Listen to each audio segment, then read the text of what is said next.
Europe 1 matin, Bruce Toussaint.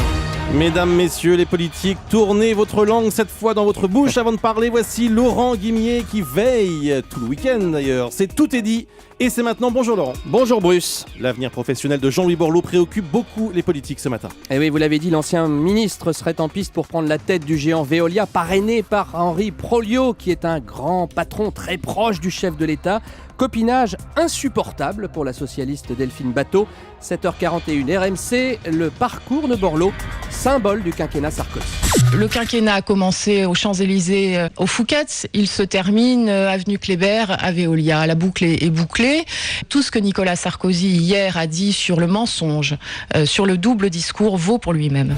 Au gouvernement, l'actuel ministre de l'Environnement ne sait rien de cette histoire. Juré, craché, Nathalie Kosciusko-Morizet a appris tout ça par la presse. D'ailleurs, les journalistes ont tout inventé. Oui. 7h48 iTélé, NKM qui ne dément quand même pas que Borloo prenne la route de Veolia.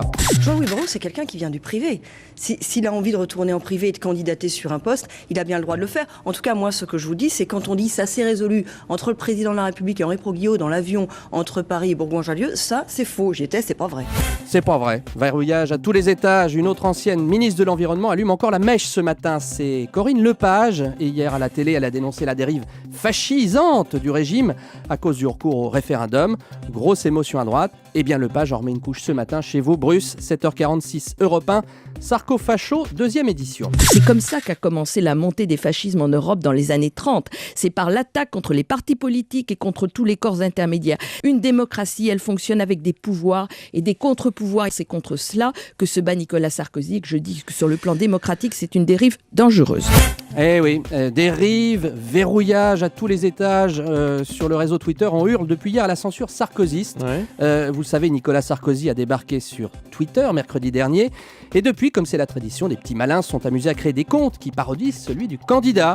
Alors il s'appelait Ma France Forte, Forte France ou Sarkozy, ça suffit. Des fakes, on appelle ça. Fake Ou parodiques. Parodiques, ils s'appelaient car ils ont été suspendus par Twitter, c'est-à-dire qu'on ne peut plus y accéder. Alors, qui a pris cette décision ? L'équipe Sarkozy a-t-elle obtenu la tête de ceux qui se moquent du président ? Il y a une procédure, effectivement, qui permet à n'importe quel internaute de demander la suspension d'un compte qui pose problème. Reste à savoir qui a fait cette demande.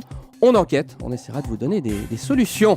Heureusement, la politique finit souvent en chanson et ça fait du bien. Lors du meeting de Marseille, on a beaucoup entendu parler de la musique de campagne de Nicolas Sarkozy.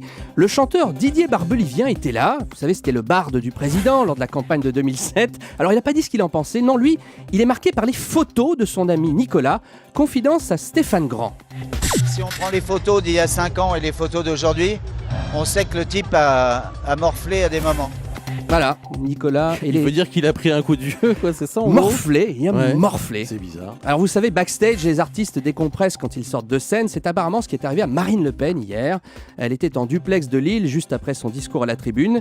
Et quand je dis que la présidente du Front National décompressait, je vous laisse écouter. C'était à 17h22 sur iTélé. Le présentateur, Marc Fauvel, lui pose une question sur la campagne de Nicolas Sarkozy. Est-ce que ça peut marcher cette fois-ci en 2012 comme ça avait en partie fonctionné en 2007 ? Encore des mots, toujours des mots, les mêmes mots, rien que des mots. Alors, ça c'est quand même étonnant. Peut-être qu'elle va se reconvertir dans l'imitation un jour. Après, elle a répondu pour de vrai aux questions des journalistes. Ouais. Ça commence quand la campagne ? Mais en même temps, c'est pas comme si elle avait dit je voudrais mourir sur scène. Oui. Merci Laurent Guimier. Dans un instant, l'un des rares acteurs français qui nous a fait autant rire que pleurer, Daniel Auteuil, au micro de Nico Saliagas.